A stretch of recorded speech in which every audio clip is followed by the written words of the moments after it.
जय गुरुदेव। मैं विष्णु पुनः एक बार फिर करीब 1 महीना के बाद इस फागुन के मस्त महीना में आपके सभी एक नए तरंग, नए उमंग, नए जज्बा, नए जोश, नई चेतना, नए जागृति के साथ मुखातिब हुआ हूँ। उम्मीद है कि इस फगुनाहट में आप सभी आनंद से ओतप्रोत होंगे। तो कुछ आकस्मिक ऐसे घटने घट गई थी जिसके कारण मैं 1 महीने तक वीडियो अपलोड नहीं कर पाया था, लेकिन विद्यार्थियों के बहुत ही प्रेम के कारण मुझे आज अपलोड करना पड़ा है। और आज आप लोग के सामने मैं भौतिकी का ही, फिजिक्स का ही कुछ लेकर आया हूँ मटेरियल, जो आपके मैट्रिक बोर्ड ख्याल से बहुत ही बेस्ट थे। धन्यवाद। तो लीजिए, आज आपके सामने एक छोटा सा एपिसोड लेकर आया हूँ, बहुत छोटा, जो मैट्रिक बोर्ड के ख्याल से बहुत इंपॉर्टेंट है, जो है बिना स्पर्श किए हुए उत्तल अवतल अथवा समतल दर्पण की पहचान कैसे करेंगे। एक होता है छू कर, स्पर्श करके, और एक होता है बिना स्पर्श किए हुए कैसे पहचान करेंगे। तो कौन दर्पण है? उत्तल दर्पण जिसको कन्वेक्स मिरर बोलते हैं, और अवतल दर्पण जिसको कॉनकेव मिरर बोलते हैं, और समतल दर्पण जिसको प्लेन मिरर बोलते हैं। ये तीनों दर्पण की पहचान बिना छुए हुए, बिना स्पर्श किए हुए कैसे पहचान करेंगे। तो छोटा सा फंडा है, बस हमारी बात को ध्यान दीजिए। कैसे आप बोर्ड में लिखेंगे ऐसे कि हम बारी बारी से तीनों दर्पण के पास छपे हुए अक्षर को ले जाएंगे। क्या ले जाएंगे? बारी बारी से तीनों दर्पण के पास नजदीक ले जाएंगे, और तब देखेंगे कि इसमें क्या बदलाव आता है। 3 दर्पण है, 3 उत्तल दर्पण, अवतल दर्पण और समतल दर्पण। अंग्रेजी में कहे तो कन्वेक्स मिरर, कॉनकेव मिरर और प्लेन मिरर। भाई, तो यह तीनों दर्पण जो है बिना स्पर्श करके पहचानना है। आखिर कैसे पहचान करेंगे, यह आपको लिखना है। लिखेंगे कि हम बारी बारी से, कल विद्यार्थियों पर हर बोला था कि पारा पाड़ी, चलिए पारा पाड़ी भी देहात भाषा में होता है, पारा पाड़ी, बट लेकिन बारी बारी से तीनों दर्पण के पास हम ले जाएंगे, नजदीक ले जाएंगे। क्या ले जाएंगे? छपे हुए अक्षर। या आप अंगुली भी ले जा सकते हैं, ऐसे करके ले जाएंगे दर्पण के पास। अगर दर्पण है तो ऐसे नजदीक ले जाएंगे, लेकिन छपे अक्षर ज्यादा इंपॉर्टेंट है आपके ख्याल से। तो छपे अक्षर बारी बारी से ले जाएंगे और हम उसको अवलोकन करेंगे क्या हो रहा है। तो यदि हम देखेंगे कि छपा हुआ अक्षर वह प्रतिबिंब यानी दर्पण में छोटा दिखाई पड़ रहा है। क्या दिखाई पड़ रहा है?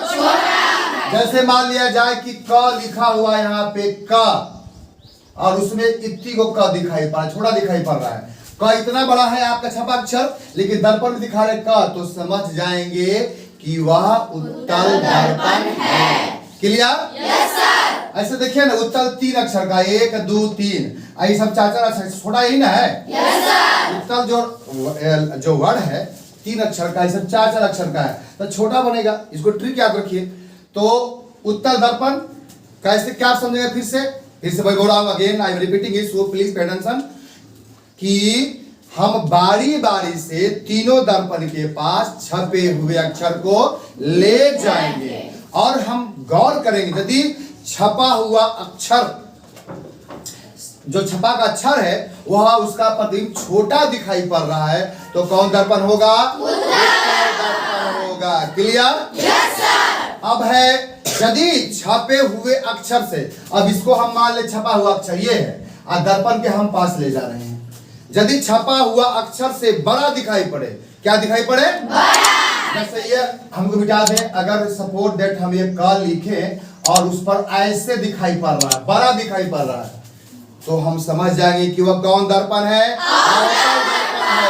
क्लियर? Yes sir. छोटा दिखाई पड़ेगा अगर प्रतिबिंब छपा अक्षर से तो उत्तल, बड़ा दिखाई पड़ेगा तो अवतल। ये दुगो समझ गए, एगो छोटा एगो बड़ा, एगो क्या बनेगा? समतल। ये तो इजी हो गया ना। समतल दर्पण मतलब जितना बड़ा, ऐसे भी आपने पढ़ा है कि समतल दर्पण में जितना बड़ा बिंब रहता है उतना ही बड़ा प्रतिबिंब रहता है, चाहे जितना भी दूरी पर रख दिया जाए। अगर 10 सेंटीमीटर दूरी पर रखते हैं तो प्रतिबिंब 10 सेंटीमीटर बनेगा। पढ़े आप लोग? समतल दर्पण की जो क्या है उपयोग है, विशेषता, जितना बड़ा बिंब उतना ही बड़ा प्रतिबिंब बनता है।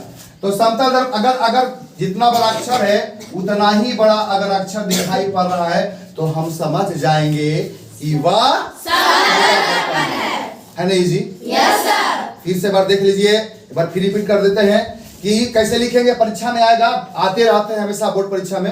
ऐसा नहीं कि बोर्ड परीक्षा ख्याल से ही केवल पढ़ना है, जानकारी भी होनी चाहिए।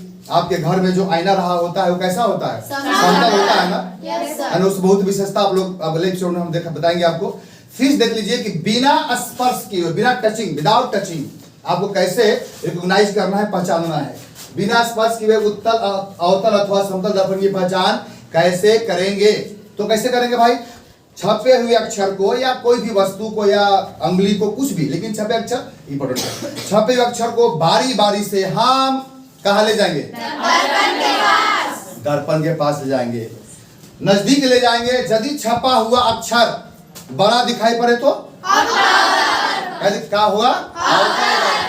और छपा हुआ अक्षर से अगर प्रतिबिंब छोटा दिखाई पड़े तो, जितना बड़ा अक्षर है उतना दिखाई पड़े तो समझ गया लगता है ना? yes, कौन समझ गया? सब समझ गए?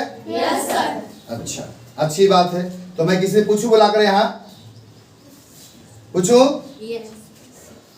अच्छा ठीक, पूछता हूं। उम्मीद है कि आप लोग समझ गए होंगे। yes, पक्का? yes, तो मैं किसी विद्यार्थी को बुलाऊं क्या? yes, कौन आना चाहेगी? सैल? yes. अच्छा सैल आओ, तो आओ। क्या नाम है? सैल कुमारी। कहाँ से आती हैं आप? जगदीशपुर से। जगदीशपुर से आती है, बिहार के जगदीशपुर। वो जगदीशपुर नहीं जो बाबू वीर कुंवर सिंह सुंदर सेनानी का जन्म स्थान, वह नहीं है। भीटा प्रखंड में एक है जगदीशपुर, वहां के रहने वाली सैल। तो अभी जो बताया एकदम बहुत ही सिंपल है भाई, सिंपल है ना। तो बताया कि बिना स्पर्श, स्पर्श में क्या होता है? छूना। तो बिना स्पर्श किए हुए जो दर्पण है, उत्तल, अवतल अथवा समतल, इसकी हम पहचान कैसे करेंगे? समझ गई? yes, तो थोड़ा बोलो तो कैसे कैसे आप लिखेंगे परीक्षा में? यदि हमें समतल, उत्तल और अवतल को बिना छुए पहचान करना है तो हम एक छपे हुए अक्षर को तीनों दर्पण के सामने बारी बारी से लेकर जाएंगे। अच्छा। और अगर छपे हुए अक्षर से प्रतिबिंब बड़ा दिखाई पड़े तो वो अवतल दर्पण होगा, और छपे हुए अक्षर से प्रतिबिंब छोटा दिखाई पड़े तो वो उत्तल दर्पण, और छपे हुए अक्षर से दर्पण के सामने समान दिखाई पड़े तो वो समतल दर्पण होगा। अरे क्या बात है। तो उम्मीद है कि यहाँ पे आके आपके सामने सैल कुमारी यहाँ पर आई है, सैल कुमारी। और बैल के तुम्हारे कहाँ बैठे हो आप लोग? बैल की तरह ठीक से बैठिए। तो यह सैल कुमारी जो है आपके सामने आई और विदाउट एनी हेजिटेशन यहाँ पर बोली है। तो उम्मीद ही सैल जी समझ में आ गया होगा ना? yes, तो यह जो आपके घर में कौन सा दर्पण होता है? समतल दर्पण। अच्छा, जो मर्द लोग बनाते हैं, दादी उड़ी बनाते हैं जामत, वो कौन दर्पण होता है? वो अवतल दर्पण। अच्छा, और ये जो ड्राइवर के सामने जो दर्पण लगा रहता है वो उत्तल दर्पण होता है। यानी तीनों के थोड़ा थोड़ा आप उपयोग जब बता दिए है ना, उत्तल दर्पण, अवतल दर्पण अथवा समतल। देखिए आपने सैल कुमारी ने विदाउट हेजिटेशन आपके सामने बात रख दी कि कैसे पहचान करेंगे। एक बार और रिपीट आप कर दीजिए, कैसे पहचान, परीक्षा में कैसे आप लिखेंगे? अगर हमें परीक्षा में लिखना है तो लिखेंगे हमें समतल, उत्तल और अवतल को बिना छुए पहचान करना है तो हम एक छपे हुए अक्षर को बारी बारी से तीनों दर्पण के सामने लेकर जाएंगे। अच्छा। अगर छपे हुए अक्षर से प्रतिबिंब बड़ा दिखाई पड़े तो वो अवतल दर्पण होगा। अच्छा। और छपे हुए अक्षर से प्रतिबिंब छोटा दिखाई पड़े तो वो उत्तल दर्पण होगा, और छपे हुए अक्षर के समान दिखाई पड़ेगा तो वो समतल दर्पण होगा। क्या बात है। इस तरह से सैल कुमारी विदाउट, बिना हिचक के आपके सामने रख दी है। ये छोटा छोटा एपिसोड लेकर फिर आऊंगा उसके बाद। ठीक है, थैंक यू वेरी मच, आप जा सकती हैं। तो उम्मीद है कि आप लोगों को समझ में आ गया होगा। फिर हम स्पर्श करके कैसे बताएंगे, क्योंकि लंबा वीडियो हो जाएगा, इसलिए छोटा छोटा वीडियो लेकर मैं आऊंगा। और फिजिक्स का, केमिस्ट्री का, मैथ का, हिंदी का, संस्कृत का, सोशल साइंस का अब मैं आ गया हूं। धीरे धीरे एपिसोड लेकर आगे बढ़ूंगा। उम्मीद है कि आप लोग के विद्यार्थियों को जो 10th बोर्ड में पढ़ने वाले होंगे उनको जब समझ में आ गया होगा।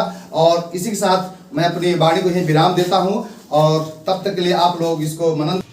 तो अब मैं आपसे विदा लेता हूं, और हमारे 10th क्लास की न्यू बैच छात्रा जो गर्ल्स स्टूडेंट है वो आपके सामने यहाँ देख लें बैठी हुई है। और निश्चित तौर पे हमारे लिए बहुत गर्व की बात है कि मेरे पास तो जगह भी नहीं है, बट लेकिन फिर भी मैं हमेशा से गर्ल्स और बॉयज़ का अलग अलग बैच रखता हूँ, ताकि कोई तरह का कोई परेशानी विद्यार्थियों को ना हो, आराम से पढ़ाई करें और अच्छा भी करती है लोग। तो इस तरह से हमारे गर्ल्स स्टूडेंट हैं और 4-5 स्टूडेंट एब्सेंट भी है, बॉयज़ हैं। फिर बॉयज़ में भी आप लेकर आऊँगा। बहुत बहुत धन्यवाद आप सभी का, और बने रहिए विष्णु के साथ। तब ले लेता हूँ विदा। जय हिंद, जय भारत, जय बिहार।